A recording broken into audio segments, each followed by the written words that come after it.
And joining us now from Vaughan, Ontario is Asaf Halperin. Welcome to the CJN Daily. Good morning. It's great to be here. Well, it's really great to meet you, but unfortunately, on not such a happy topic, you launched a petition on change.org Yes. about the future of El Al's service in Canada. Tell us how this all started. How did you find out? So how I found out is just through a very close friend in Israel. Apparently, I found out before it was even told to the people who work for El Al. So I didn't say anything. I wanted to wait to see if it was true because, like a lot of other people, I was skeptical because what are the chances that's going to happen, right? And then I got a call from a friend of mine who told me, we got notice today. Everyone is shocked. It just came as a big surprise. And, immediately I contacted one of my friends. He's a travel agent, been a travel agent for many, many, many years, knows everyone, from top to bottom. And I asked him if it was true. And he told me, Asaf, I'm so shocked. I'm so shocked at the news. And he put something on Facebook, and I said, we have to make a change. We have to try and change it. And even though I don't know that we can do it because, when a company signs a release from the airport, it's not something that you can undo easily. But I said, listen, maybe if we make enough waves and sound, maybe someone will look at us seriously and say, listen, maybe we made a mistake. We need to reconsider that. So, I started a petition on org, hoping to get to as many people, change.org, sorry, and, making to get to as many people as I can to see if we can make some sort of a change. And that's how it started. If you look at the petition, there's a lot of positive feedback, and hopefully we can take it to the next step and maybe perhaps go to the owner of El Al and say what's happening here. Okay. So, let's talk about personally your own experiences with El Al since you were little, and how did you and your family use it that you know of? Yeah, so I to be honest, I can't tell you that I always fly El Al. So, I was in Israel about 2 months ago. I flown Air Canada. I'm going to Israel again this July. I'm flying El Al. So it's not that I'm adamant about flying El Al, but it's very important to me that El Al is still part of our community. Because El Al is safety, El Al is Hebrew, El Al is security, El Al is our flag in the international airport. What have you heard about the reasons why they would get rid of such a popular, because to back up, during the pandemic when they weren't flying, people were freaking out and there was vaccine restrictions, so it wasn't so bad. People couldn't travel anyway, right? But now that it's like the busiest summer of El Al's life in Ben Gurion, right, which I've seen, what have you heard?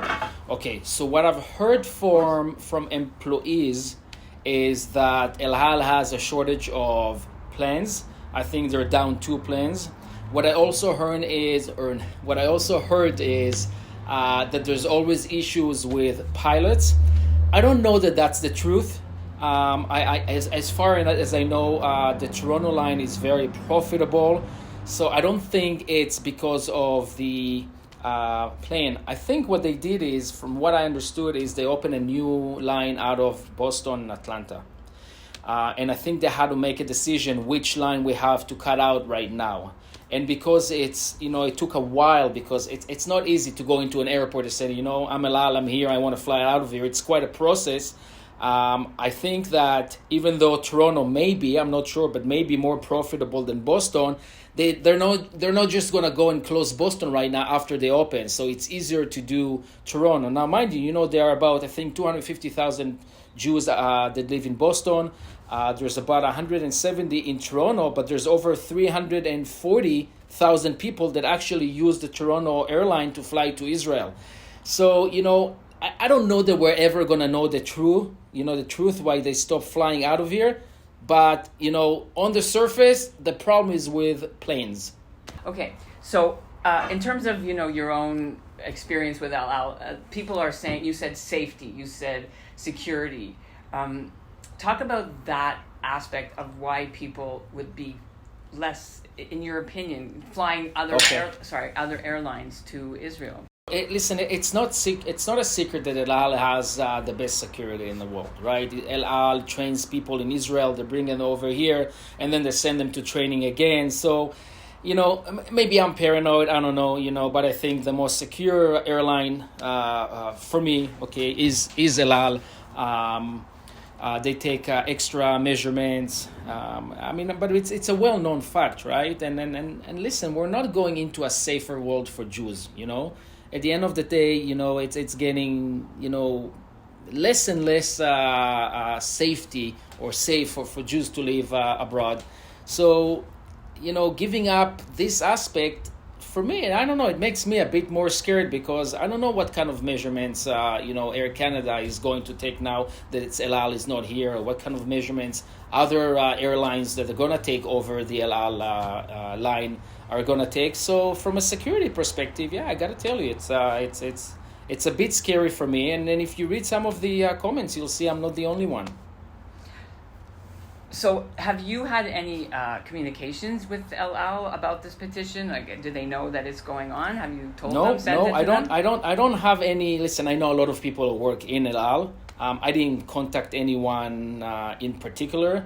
The only person that I would like to speak to is actually the owner of El Al or whoever manages, the North American market to see, what went through your head when you just made a decision like that to cut us out, and why in the summer? Like, why not decide to do it, in the winter? So what's the pshat? What's the logic behind, stopping this line? It just doesn't make sense. So no, I haven't got to it. I didn't even know that, I'm going to get so many people interested in that. I'm getting people calling me all the time. They want to sit down with me. I wasn't prepared for that. I just wanted to speak to the community out there and see, maybe someone knows someone who can help me make a change. So I didn't sit and talk to anyone, but maybe now someone will take us serious and is going to contact us. Okay, and as far as, what this loss would be to the community, obviously your parents are there. Did they fly Yes. El Al? Yeah, my parents are there. They're flying El Al. I'm going now with my families. I'm flying El Al. Listen, it's a big loss. I'm thinking about myself as a Zionist. I'm an Israeli. Born in Israel, moved here at 16, raised my kids to love Israel. My son just made an aliyah. He's gonna go into the army. Kachol Lavan.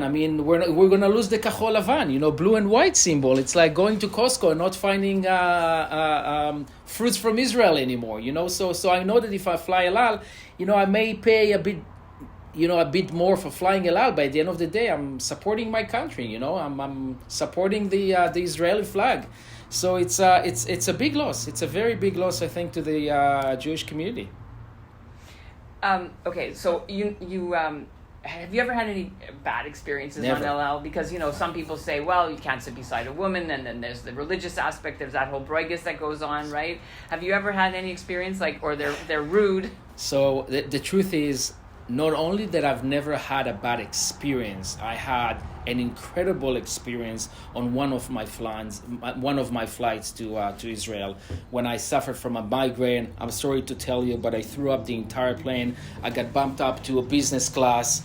I was taken care of like royalty. I got nothing bad to say about the El Al, nothing bad to say about the people who work for El Al. Always had best experience. I love airplane food. I think they have the best food out there. Let me tell you, they have the best entertainment. You go in Air Canada movies, for example, they're horrible. El Al has all, the newest technology out there. So I'm not one of those people who complain that, that have people who pray in the back because, I'm a Masorti, so I love seeing people putting tefillin on. It makes me happy. It makes me feel I'm part of the community, not just, on land. I'm part of the community up in the air.